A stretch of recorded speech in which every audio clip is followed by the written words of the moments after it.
Hello, Namaskar, and welcome to the Radio Voice Podcast. Today is August 20th, 2026, and we have an amazing program today for you. Let's get started.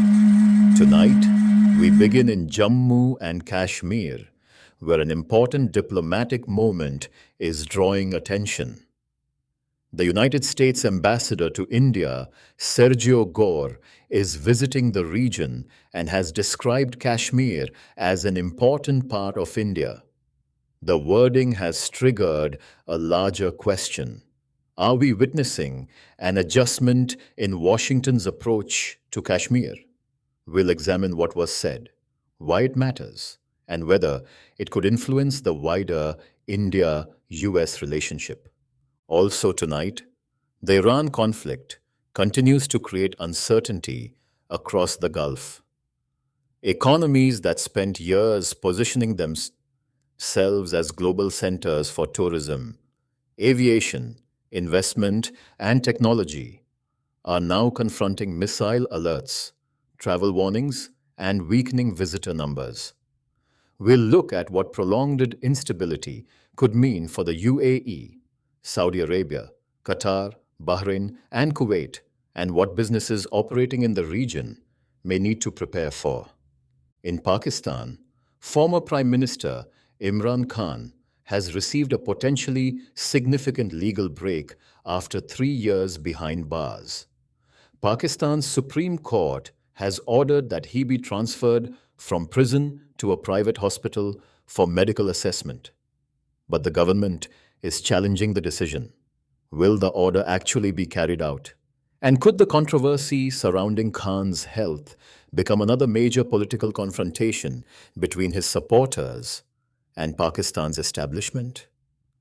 Meanwhile, another economic contest is taking shape across Africa. The Chinese yuan is slowly expanding its role in loans, trade, and cross border payments. Several African countries are looking for alternatives to dollar denominated borrowing, and Beijing is offering lower interest rates, direct currency settlement, and access to Chinese capital. The dollar remains dominant, but the yuan is clearly making gains. Taiwan is taking a very different approach to the AI boom.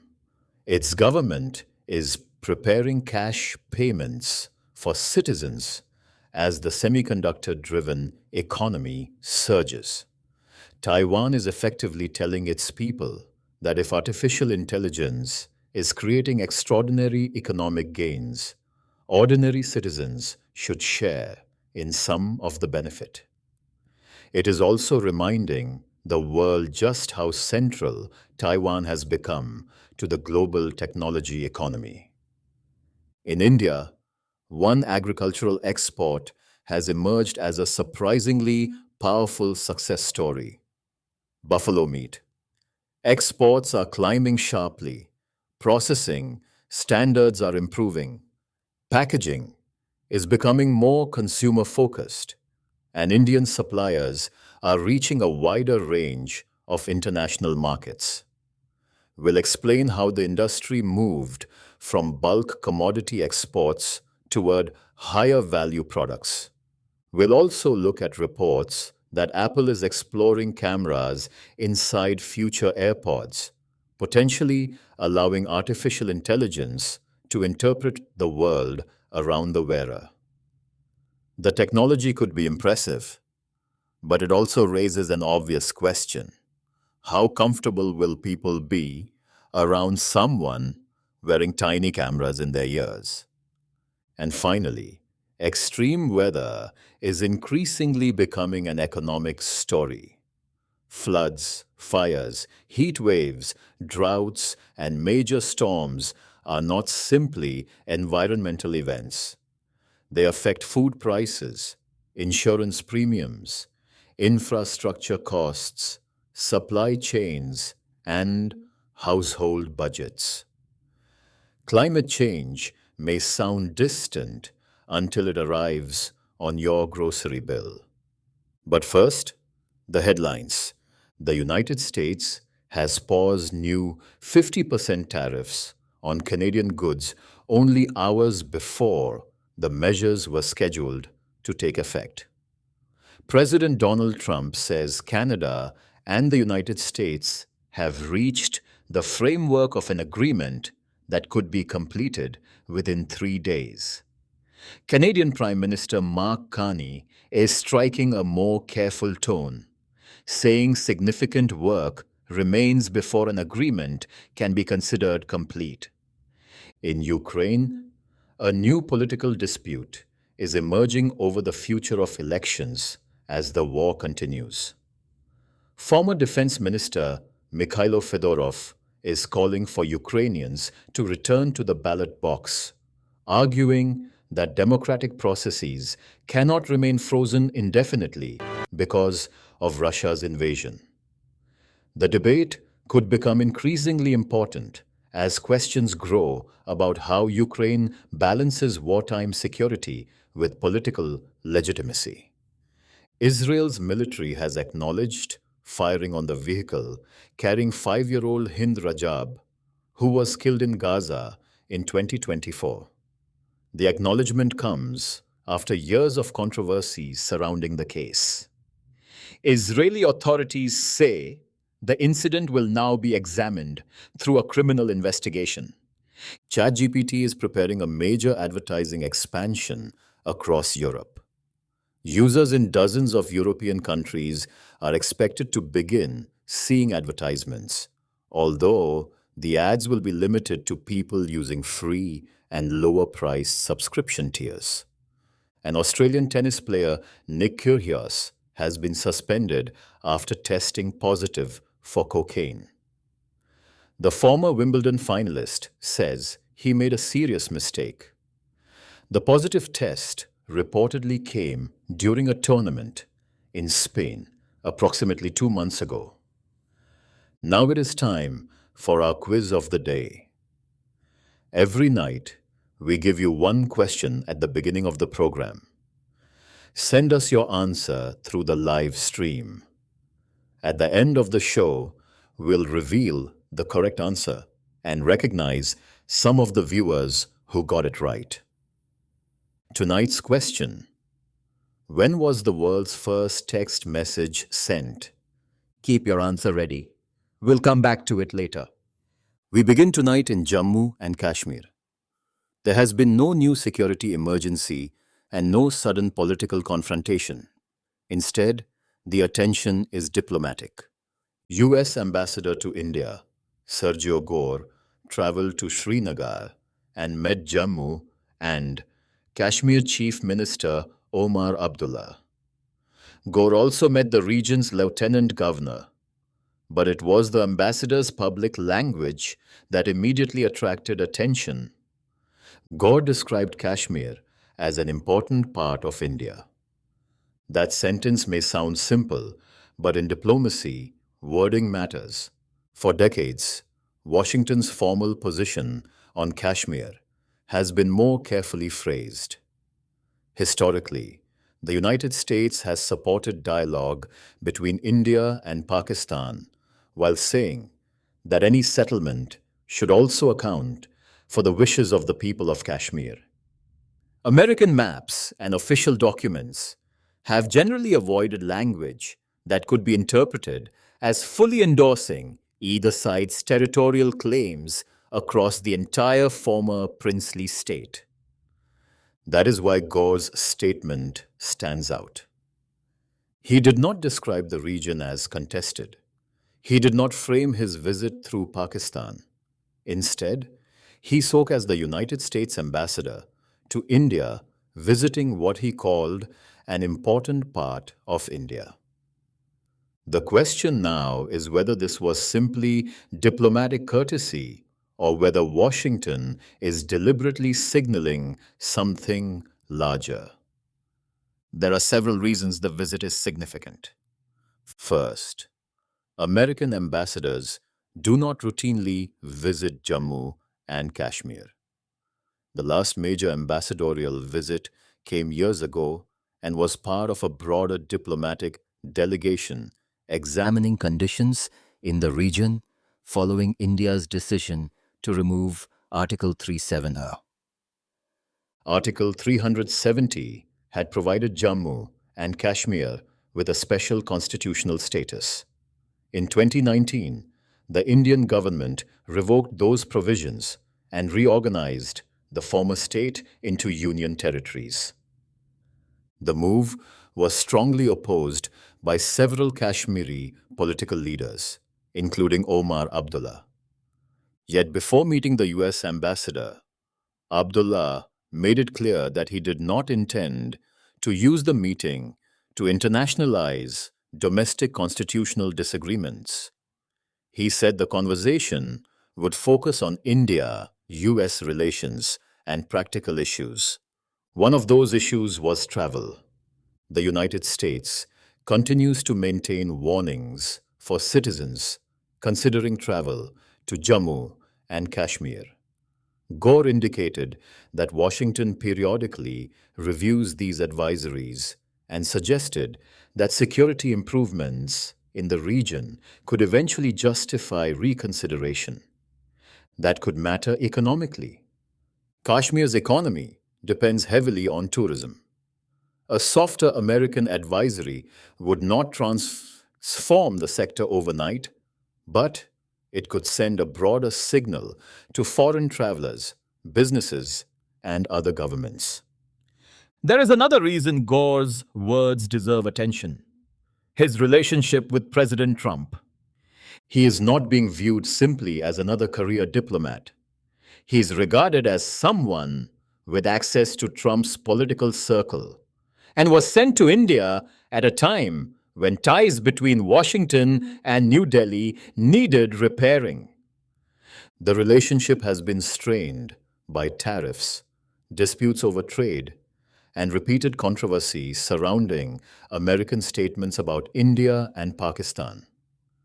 So, when an ambassador with close ties to the White House chooses to make his first major regional visit to Kashmir and publicly describes it as an important part of India, policymakers in New Delhi are going to notice.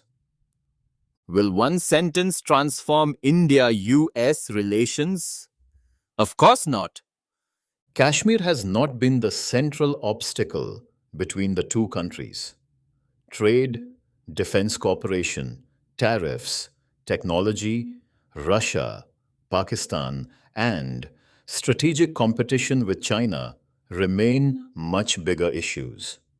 But diplomacy is built through signals, and this one is likely to be welcomed by India.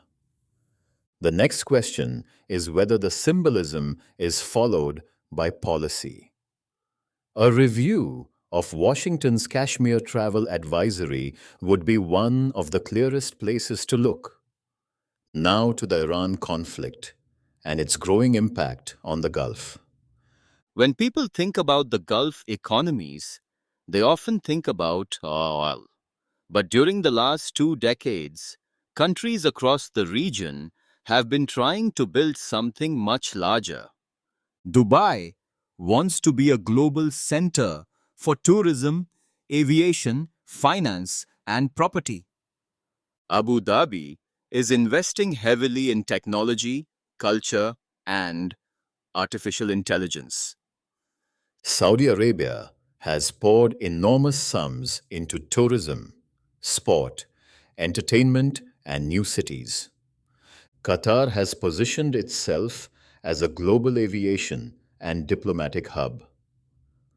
All of those strategies depend on one basic condition: stability, and war threatens that.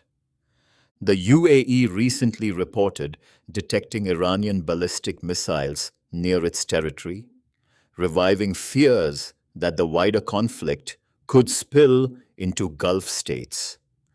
Iran disputed responsibility, but for residents and businesses, the larger problem is uncertainty. You do not need a direct missile strike to damage an economy. If tourists cancel trips, airlines change routes, insurers raise premiums, and international companies postpone investment, the financial consequences arrive very quickly. Dubai provides a useful example. Hotel occupancy has weakened sharply from pre war levels. Passenger traffic at Dubai International Airport has also fallen. That matters because aviation and tourism are not side industries anymore. They are central pillars of the Gulf diversification strategy. The UAE also has another unusual economic reality. The majority of the people living there are foreign nationals. That means international workers, entrepreneurs, executives, doctors, investors, and wealthy residents are not simply visitors. They are part of the economic engine. If large numbers of them begin reconsidering whether the Gulf is the safest place to live, work, or invest, that becomes an economic risk. And the same problem exists across the region. Qatar, Kuwait, and Bahrain are facing weaker economic projections, while Saudi Arabia may still grow but could fall below earlier expectations. So, what happens next? The first answer is simple. A lasting recovery depends on political stability. As long as foreign governments maintain travel warnings and companies believe the region could face another escalation, tourism and investment are unlikely to fully recover. Second, Gulf governments may become more cautious about spending huge sums overseas if they need to rebuild infrastructure and reinforce security at home. That could affect foreign investment commitments, sponsorships, major sports agreements, and international development projects. Third, even a peace agreement would not instantly repair the damage. Energy facilities need repairs. Shipping routes need reassurance. Mines or other security threats in the Strait of Hormuz would need to be dealt with. Insurance markets would need time to normalize.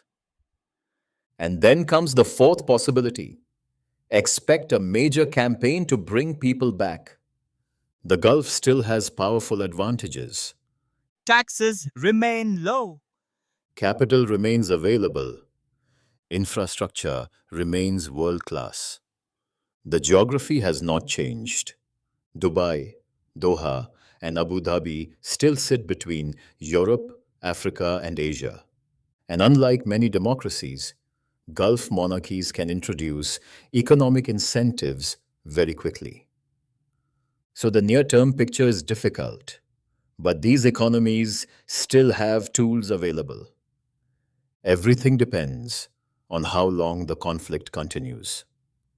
Now to Pakistan. Former Prime Minister Imran Khan has been in prison since 2023. This week, Pakistan's Supreme Court issued an order that could temporarily move him out of jail. The court has directed authorities to transfer Khan from Adiala jail to Shifa International Hospital in Islamabad. This is not an order releasing him from custody. He would remain under legal restrictions, but it would remove him from the prison environment and place him in a private medical facility for examination. The court has reportedly called for a medical board to assess him, including specialists and his own doctor. It has also directed that Khan be given regular access to family members and phone calls. His party, Pakistan Tehreek-e-Insaf, is treating the order as a significant victory. The government is pushing back. Pakistan's law minister has questioned why a convicted prisoner should receive treatment at a private hospital instead of a prison facility or government hospital. The government has challenged the ruling, but filing a challenge does not automatically suspend the existing order unless the court grants a stay. That creates a major political test. Will the state comply? The health issue has become politically explosive because information about Khan's condition has been tightly controlled. His lawyers and supporters claim he has experienced serious health problems, including concerns involving his eyesight, blood pressure, and general condition. The government insists he is receiving appropriate care. The lack of independent information has created an environment where rumors spread rapidly. At one point, false claims circulated online that Khan had died in prison. The rumors became so widespread that Pakistani authorities were forced to respond. That episode demonstrated something important. 3 years after his imprisonment, Imran Khan remains politically relevant. The Pakistani state has taken extraordinary steps against his political movement.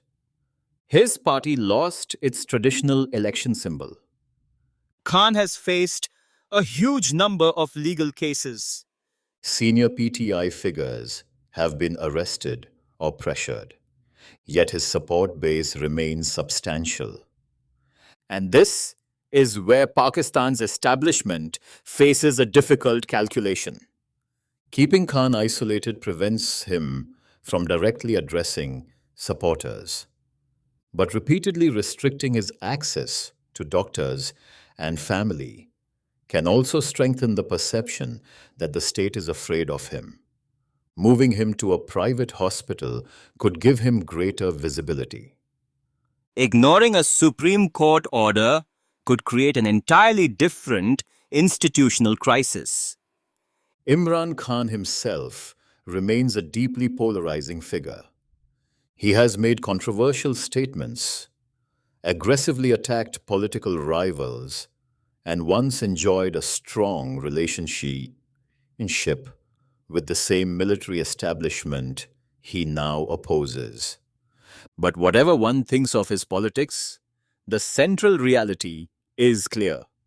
The attempt to remove Imran Khan from Pakistan's political conversation has not succeeded. 3 years in jail have not erased him. Now, to Africa, where another long-term contest is unfolding. For most of the modern global financial system, one currency has dominated international trade and borrowing: the US dollar. China wants to change that. And Africa is becoming one of the most important places to watch. Libya recently moved toward joining China's cross-border interbank payment system, better known as CIPS. You can think of CIPS as part of Beijing's effort to create a financial infrastructure capable of handling more transactions directly in Chinese yuan. The global system still relies heavily on SWIFT, the international messaging network used by banks to coordinate payments. The dollar dominates a huge share of those transactions. But Chinese systems increasingly allow countries to bypass dollar conversion. Imagine an African importer buying machinery from a Chinese company. Traditionally, the importer's local currency may first be converted into US dollars before the payment ultimately reaches China. A yuan-based settlement system can remove one of those steps. That can reduce costs and, in some cases, speed up transactions. Kenya provides another example. Parts of Kenya's Chinese debt have been converted from dollar-based loans into yuan-denominated debt. Why? Because Chinese interest rates can be lower. If refinancing debt in yuan significantly reduces annual interest payments, the decision becomes economically attractive regardless of geopolitics. African governments are also increasingly exploring Chinese capital markets through so called panda bonds, which are yuan denominated bonds issued inside China. Meanwhile, several major African economies already maintain currency swap agreements with Beijing.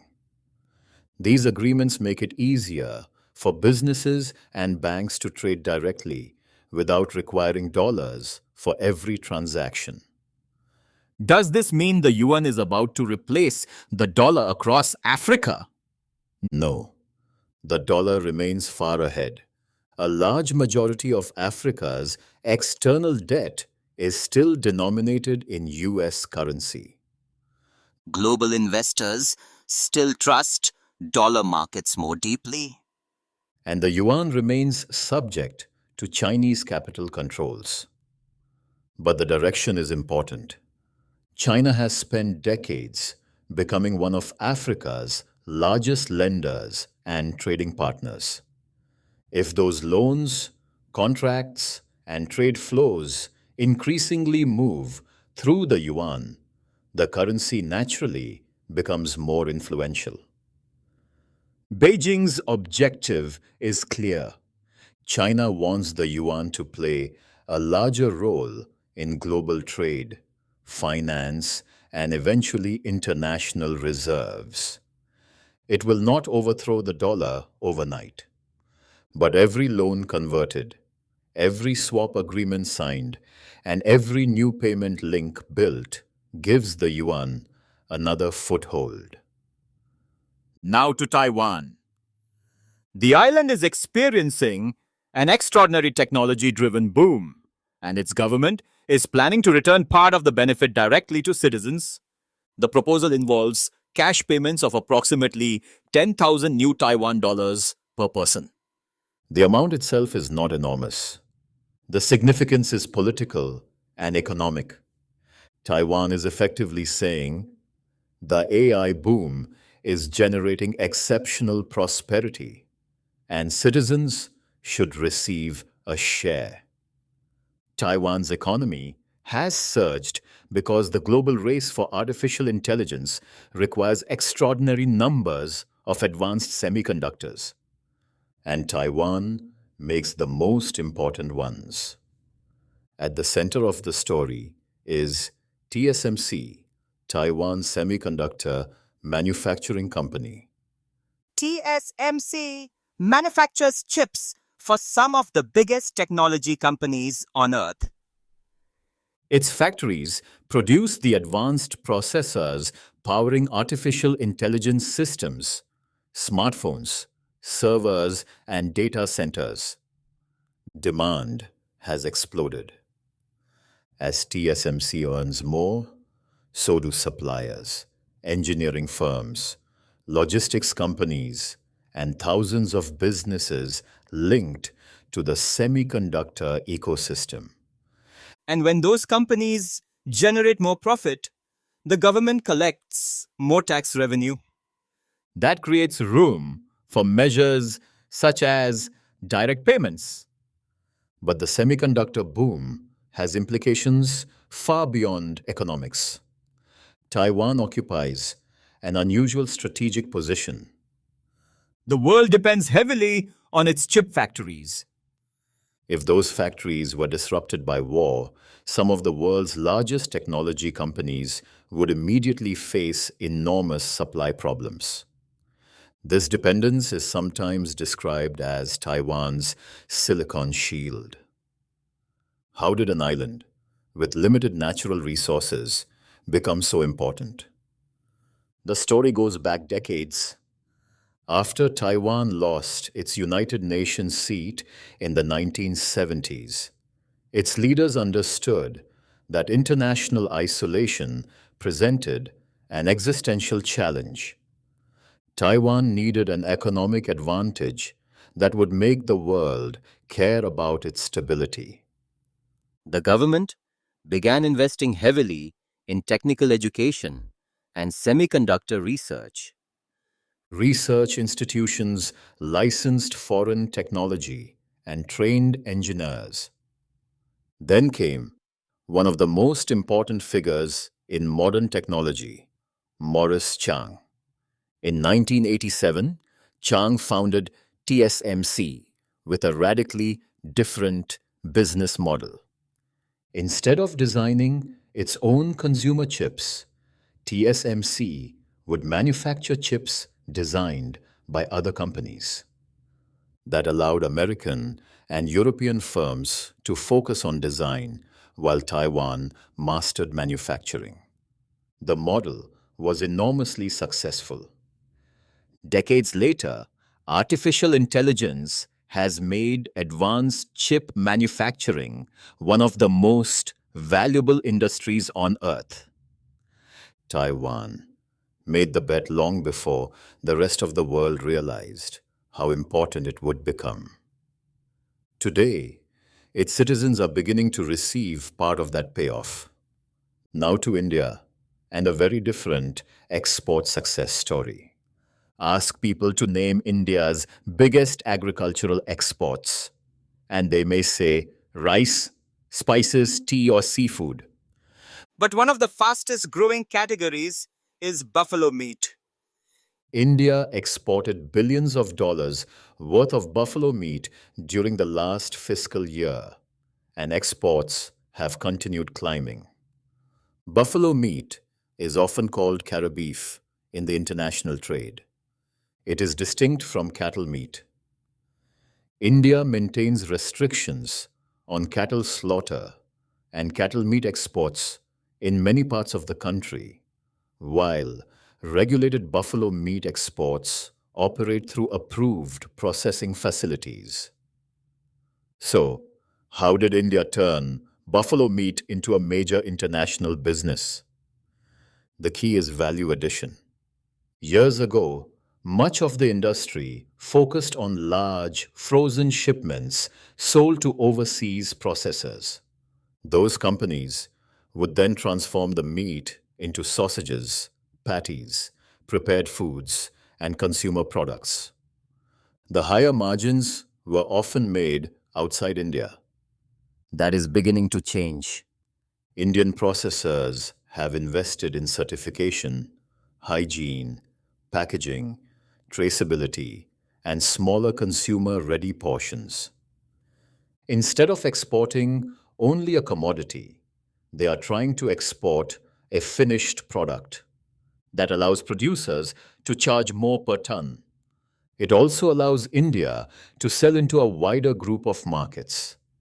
Vietnam once accounted for a very large share of Indian buffalo meat exports. Today, the customer base is more diversified, with significant demand coming from countries including Egypt, Malaysia, the UAE, Saudi Arabia, Indonesia, Iraq, and Uzbekistan. This matters because relying on one major market is dangerous. A diversified customer base protects exporters from sudden policy changes or economic problems in one country. Buffalo meat is also an interesting example of a larger challenge facing Indian agriculture. India produces enormous quantities of agricultural goods. But producing is not the same as creating value. If Indian farmers grow something, export it in bulk, and another country cleans it, brands it, processes it, and sells it at a premium, much of the profit leaves India. The buffalo meat industry shows what happens when processing and branding move closer to the producer. Higher standards increase trust. Better packaging creates consumer recognition. Greater market diversification reduces risk. And the exporter captures more of the final selling price. That lesson applies well beyond meat. Rice, fruit, vegetables, spices, and dairy products all have similar opportunities. India is already an agricultural powerhouse. The next phase is turning more of what India grows into premium global brands. Now to Apple. AirPods already play music, handle calls, connect to Siri, and increasingly interact with artificial intelligence. But Apple may want them to do something else. See? Reports and leaked software material suggest Apple has been experimenting with AirPods containing miniature cameras or visual sensors. The concept is straightforward. Imagine looking at a building, a product, a book, or an object you do not recognize. Your AirPods capture visual information. Artificial intelligence analyzes what you are looking at. Then the answer arrives directly in your ears. You could ask, "What building is that?" Or, "Translate this sign." Or, "What product am I holding?" In theory, it turns AirPods into a hands free AI assistant that understands your surroundings. Technologically, it is fascinating. Socially, it could become complicated very quickly. Meta has already discovered this with its Ray-Ban smart glasses. Those glasses can take photographs and record video while looking relatively similar to normal eyewear. That has led to arguments over consent, surveillance, and whether strangers realize they are being recorded. AirPods could create an even stranger situation. People generally understand that a phone pointed toward them might be filming. Most people do not expect someone's earbuds to contain a camera. Apple could add lights or other indicators showing when sensors are active. Software could restrict recording. Cloud processing could include privacy safeguards. But none of those features completely solve the social question. Do people want to live in a world where every pair of glasses, earbuds, watch, and phone may be looking at them? For Apple, the opportunity is enormous. The smartphone market is mature. Smartwatches are established. Technology companies are searching for the next major personal computing platform. Artificial intelligence wearables could be that platform. If Apple finds a way to make visual AI genuinely useful while protecting privacy, camera equipped AirPods could become a major new category. If it gets the privacy equation wrong, the product could become controversial before it even becomes popular. And finally, tonight, extreme weather. Climate stories can sometimes feel repetitive. Another wildfire, another flood, another heat wave, another drought, another warning about rising temperatures. Eventually, audiences become numb. But there is another way to understand the problem. Follow the money. Extreme weather destroys infrastructure. Roads wash away, homes burn, factories shut, harvests fail, flights are cancelled. Insurance claims rise. Governments rebuild damaged cities. Companies reroute supply chains. And eventually, those costs reach consumers. Over several decades, climate related disasters have caused trillions of dollars in economic damage worldwide. The number is so large that it becomes abstract. So, think about it on a household level instead. A drought reduces crop output.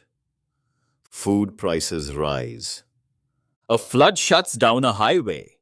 Shipping becomes more expensive. A wildfire destroys homes. Insurance premiums rise. A heat wave increases electricity demand.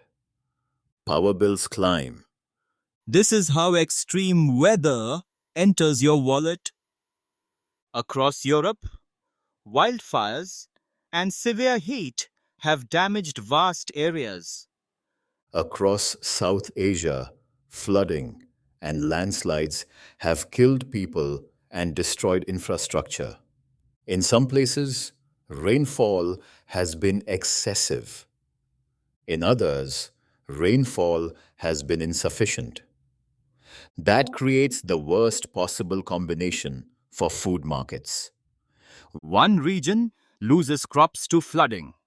Another loses crops to drought.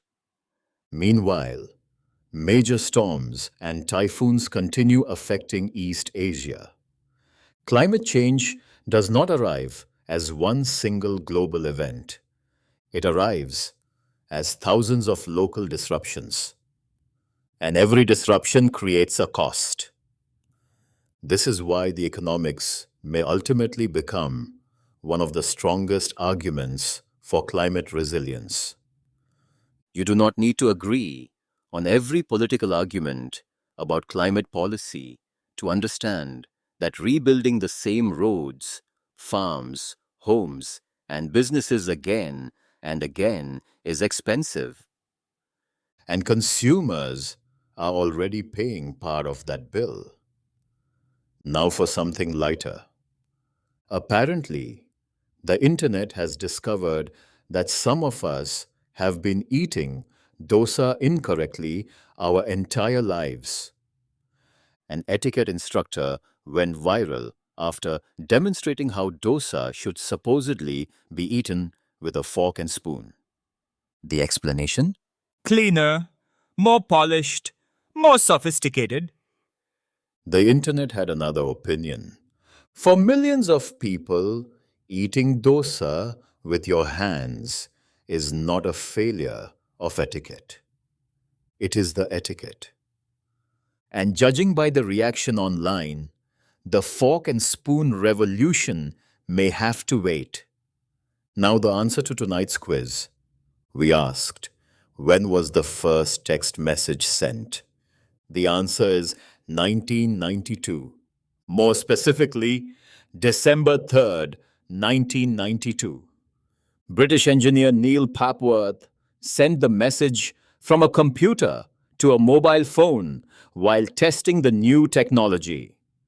The message contained just two words: Merry Christmas. A tiny message that helped begin one of the biggest changes in human communication. And before we go, a few snapshots from around the world. Schools in Thailand are expanding active shooter drills following a deadly school attack. SpaceX has released new footage involving one of its Starship vehicles near Christmas Island.